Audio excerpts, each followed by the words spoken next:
Minus B T.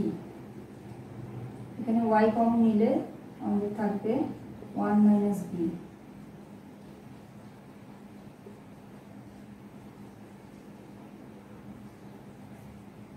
তাহলে y equal to হচ্ছে a plus I naught plus G naught minus বিটি divided by 1 minus B. এটাকে যদি আমরা y1 ধরি তাহলে এটা হচ্ছে আমাদের প্রথম সমীকরণ। এখন আমরা ধরি যে আমাদের কর বৃদ্ধি করা হচ্ছে। কর বৃদ্ধি করা হলে আমাদের t ইকুয়াল টু হবে t প্লাস ডেল টি। এখানে টি হচ্ছে আমাদের বর্তমান কর, আর তার সাথে অতিরিক্ত যে করটা বৃদ্ধি করা হচ্ছে তা হচ্ছে এই ডেল টি। তাহলে আমরা এই মানটা বসিয়ে আমাদের সূত্রটা যেটা পাবো সেটা হচ্ছে y equal to a plus B y minus T minus del T plus I naught plus G naught. a plus B Y minus BT minus B del T plus I naught plus G naught. এখানে Y গুলোকে আমরা একপাশে নিয়ে আসবো। তাহলে আমাদের যা থাকছে তা হচ্ছে a plus I naught plus G naught minus BT minus B del T. y common নিলে আমরা পাচ্ছি 1 minus B a plus I naught plus G naught minus BT minus B del T. তাহলে আমাদের y ইকুয়াল টু আমরা যেটা পাবো সেটা হচ্ছে a plus I naught plus G naught minus BT minus B del T divided by 1 minus B. এটাকে আমরা লিখতে পারি y2। এটা হচ্ছে আমাদের 2 নম্বর সমীকরণ। তাহলে আমরা কি করব? আমরা 2 নম্বর সমীকরণ থেকে 1 নম্বর সমীকরণকে বিয়োগ করব।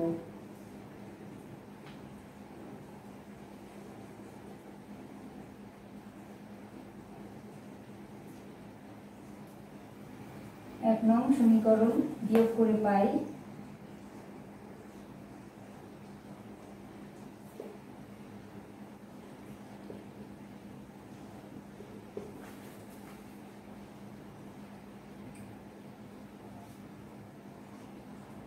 y2 minus y1 equal to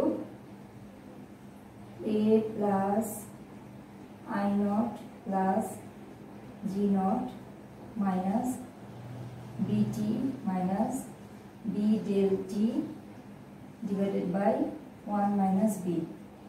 এটা থেকে আমরা বিয়োগ করব এটা y1 a plus I naught plus g naught minus bt divided by 1 minus b। y2 minus y1 এটার মানে হচ্ছে y এর পরিবর্তন। পরিবর্তনটাকে আমরা এই ডেল চিহ্নটা দিয়ে প্রকাশ করতে পারি। এখানে আমরা কমন নিচ্ছি।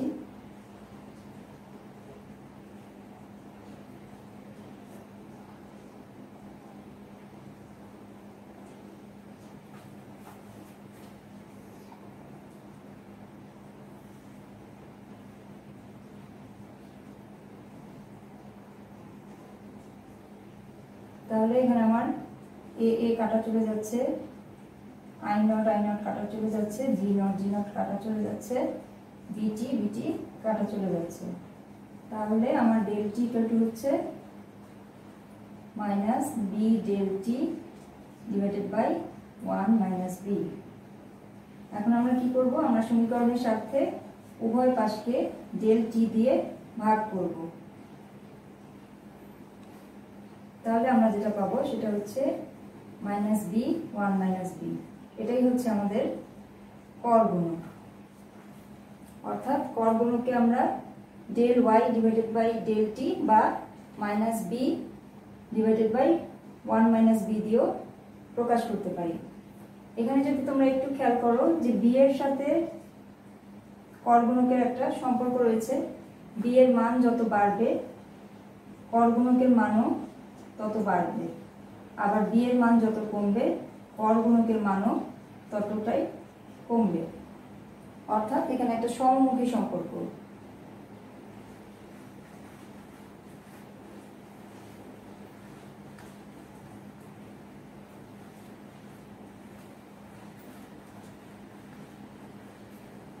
আমরা এখন এই জিনিসটা একটা চিত্রের মাধ্যমে দেখব। কেইন্স ভারসাম্য জাতীয় আয় নির্ধারণের নিজস্ব একটা মত দিয়েছেন, সেটা ক্রস ডায়াগ্রামের মাধ্যমে উনি ওনার ভারসাম্য জাতীয় আয় নির্ধারণের পদ্ধতিটি দেখিয়েছেন, যেখানে উনি দেখিয়েছেন যে এএস ইকুয়াল টু যখন এডি হবে তখন ভারসাম্য জাতীয় আয় নির্ধারিত হবে। এবং উনি যেই সামগ্রিক যোগান রেখাটা দেখিয়েছেন সেটা হচ্ছে 45 ডিগ্রি। এখানে আমরা লম্ব অক্ষে এডি এবং এএস কে পরিমাপ করব এবং ভূমি অক্ষে আমাদের জাতীয় আয়কে আমরা পরিমাপ করব। জাতীয় আয়কে আমরা ওয়াই দিয়ে প্রকাশ করছি। তাহলে আমাদের এএস রেখাটা হচ্ছে 45 ডিগ্রি, এটা হচ্ছে আমাদের এএস রেখা। আর আমাদের এডি রেখাটা হচ্ছে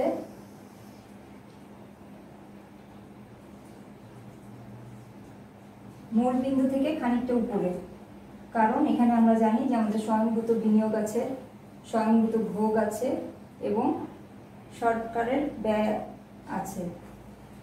তাহলে আমরা দেখছি যে আমাদের ভারসাম্য বিন্দুটা হচ্ছে এই ই বিন্দুটা, যেখানে আমাদের ভারসাম্য জাতীয় আয় নির্ধারিত হচ্ছে।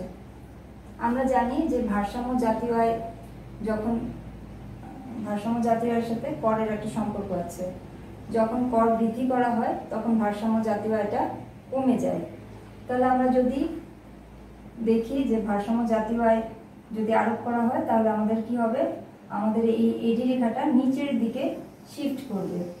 অর্থাৎ এটা যদি এডি 1 হয়ে থাকে তাহলে আমাদের কর বৃদ্ধির ফলে আমাদের সামগ্রিক চাহিদা রেখাটা এডি 2 হয়ে যাবে।